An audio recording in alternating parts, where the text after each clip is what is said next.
There we go. You can hear it now. We can hear Ben. It's the quality. We had to delay going live because the 40k players were finishing their round, so the countdown clock was going on. Oh god, yeah. Like egregiously loud. That one's just for Ben and Bryden, obviously. But we are deep into round 3 now. Let's have a look and give you a little pan of the tourney settings. So we've got a couple of tables missing at the top because we have had to move the players. But Ben, what do you think of the fact that we got gnomes and table 3? Yeah, I mean, I think we've got gnomes and goblins on table 4. Yeah, the top 8 teams, there's only 6 points in it, which is kind of crazy, especially considering there are, you know, 11 points up for grabs within the game. Yeah, plus you win. So they've got, in a normal 3-game tournament, which is what we would normally do, we'd at this point trips would be going around and be like, right, you guys are in with a win, you guys are in with a win. But you can see the top table, the 2 stunted teams right at the back there. And we'll zoom out and you can get everybody else there too. Top table, who have we got on the top table then? We've got Nick Dunlop and Army Day.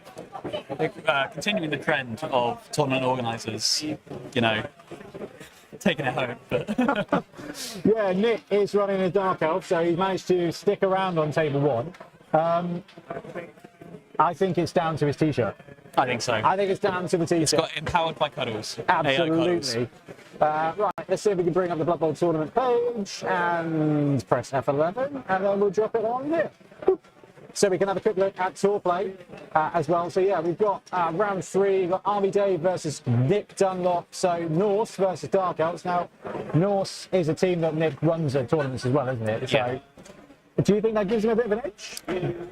Maybe. I just think, like, you know, I think Norse in general in this sort of rule set, like the same with Amazons, right? It's a cheap team and you can just sort of play them and play out well. Other teams can't quite counter them as hard. Norse against Dark Elves, I feel like my money might be on the Norse. No, they've got Ivar Eriksson as well. Yeah, Ivar's sick. So that raiding party extra ability is going to give them. You're quite right. Norse and Dark Elves are an interesting matchup because all of the players, like, nothing's bad. Yeah, exactly. So if you've got a raiding party where you can get an extra few squares so you can set up an extra 3 blocks, well, that's what he's going to do. Yeah. Right, he's going to just make it a little bit easier for him, which is cool. He does have a couple of beer balls to pay for it, but I mean, beer balls in 11s aren't bad. No. Beer balls are fantastic. Yeah, that's what I mean. Like, Dark Elves are going to be scared of those because as soon as the blitzer goes on the floor, that's a free foul. So the cool thing we've got about tour play is we can actually go back and have a look at the last game for each of these players. So Army Dave went 3-0 against Snotlings in the last game. Yeah, Snotlings don't do well into Norse. That is for sure. Yeah, I thought that's what we'd see. So you got the beer ball fouling. So the beer ball is there, like you said, just add that bit, add the foul. Guard doesn't work on the fouling as well, so that's something. Then you've got Chaos Dwarf and Amazons. So this is Torquemada, and I think, is he running one of the tryhard rosters? Oh, absolutely. Yeah. Guard and block on the 2 blockers, wrestle block on the 2 blitzers, and another block lineman with 3 rerolls. Have you had a chance to play against this roster? No, but it does sound tough. And I've chatted with them because it's him and Greenskin Phil running. I was going to say, he's. It's just really solid because that's what they're saying. It's at 1100. Amazons get everything they need, and so you can get your 13 players 3 rerolls, and then you just take really good skills on them. While they get everything they need, every other team doesn't. So Greenskin Phil was saying that he genuinely believes Amazons in this format are just the best team in Blood Bowl at the moment. I think so. I thought we'd got away from that. I thought the days of Amazons with, I mean, I guess it's a different Amazon. That's what I mean. I think it's still really strong, and yeah, I'd say at this TV, Amazons probably are the strongest. But you don't have the boringness of the old one. The old one was just very boring. Block Guard, Spam, and maybe Roxana. Yeah, exactly. So BB Nut is on table 3 running Gnomes against Tom Wheatley and the Chaos Renegades with Grashnak. So we've basically on table 3 we've got Grashnak versus Maple. Maple is backed up by 6 guard pieces. Right? Yeah, that's pretty good.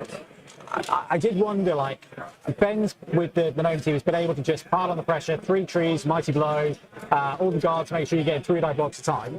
Up against Renegades, though, with a strength 6 player of their own and 3 other big guys, I see that being a bit of a fest for the Renegades. What do you think? I think it just depends on what they can remove and when. You know, I think if the gnomes can get all of them under control, it can be really hard to recover out of that. Like if you're you can probably take 2 ups on big guys with your gnomes and just sort of try and get them down, because if they're having to like blitz big guys to stand them up and all of that, you can get quite tied down. You need momentum with Renegades, is what I'm saying. If you can't Actually, build that's that, monstrously true. If Ben can get a good shot at one of the bulk set at Skaven or Dark Elf on the Renegades team and take them out, they're going to be able to get loads of pressure wherever they want to go. That's such and a good that's a lot of matchup. guard.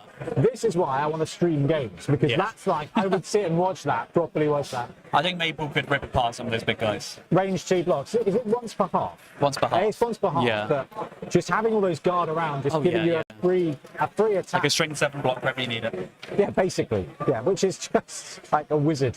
Yeah. I thought we'd check in on the human and goblin team. Just foul, casualty, foul. Oh my word. Although, it looks like the troll's out. Ooh, let's see. Troll's Frodo out, the troll. but a ton of fouls there. I mean, that's exactly what you want to see from the goblin team. So, yeah, we're in a 3-round environment. What are we kind of looking at? Oh, we've got a rules question. Yeah, rules question. Live rules question. I'm tentacles, and I've got a witch elf who's so frenzying. Yeah. And he's going, I've got tentacles, so you can't follow up. And I was like, explain to him how it works, so you're not making a dodge. And he said, any voluntary movement. I said, that's not voluntary, it's frenzy, it's compulsory. That is a good FAQing question. Yeah, I didn't even know if follow-ups count. The tentacle says any it specifically says the word voluntary, and therefore I'm questioning. We don't know. Okay, chat, if you know the question to that, if you know the answer to that, that'd be great. We're looking at tentacles on a follow-up. I don't think it And works. it's specifically a frenzy How's follow-up. that word voluntary? I don't think it works. It's not voluntary. And I think the reason it was cleared up was with the Amazon hit and run. I think it's brought up in that. Let's have a look. But I think it was. Hello, tentacles. Frenzy versus tentacles. It's not voluntary follow-up. It's compulsory follow-up. Therefore, tentacles. Okay. Don't get to use tentacles against ball and chain. Hit and run. Do they get to use tentacles? No. Shadowing tentacles. I would lean into you being correct that frenzy is involuntary. Yeah. So even if it counted, it wouldn't, because it's not voluntary. As the rules are actually written, I think I'm 100% right. I would say so. However, what's the intent behind the rules? Am I still right? Well, given that it doesn't work with hit and run, But that's definitely voluntary. That's a choice. yeah, but that's a voluntary one that they don't get to use tentacles with. Yeah, this is voluntary. No, but it's saying But they don't get they tentacles. don't with get it. tentacles. So you're saying no tentacles? I would say no tentacles. I would say no tentacles on that. That's a juicy question. How has that not been picked up in the FAQ? For some reason, I thought tentacles you couldn't. On the follow-up? I don't know. I feel like I thought that was how you got out of it. I think you're right. I just thought you didn't use it on follow-ups. I didn't think a follow-up counted as a move. My girls are in chat. Nice to see you. Caron says, I would do unspeakable things to attend this event. Where is Luring Zero? Might be Mr. Zero. Hi, Tippy. Hi, Libby. How we doing? All right, so that's the big question there is around tentacles. That's probably the first TO question we've had.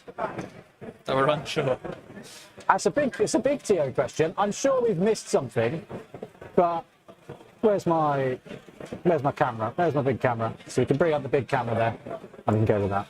So yeah, we've got some good matchups on the go. This is round 3. We're going to have 2 games tomorrow as well. And we got 2 stunties in top 8. We got some serious Amazon action, some good Dark Elf action, and some Norse action. So I think we're going to wrap up and go pest to the players and do some more digging on the Norse. Yeah, exactly. That's what I'm looking at. On the tentacles question, because that's an interesting one. But for now.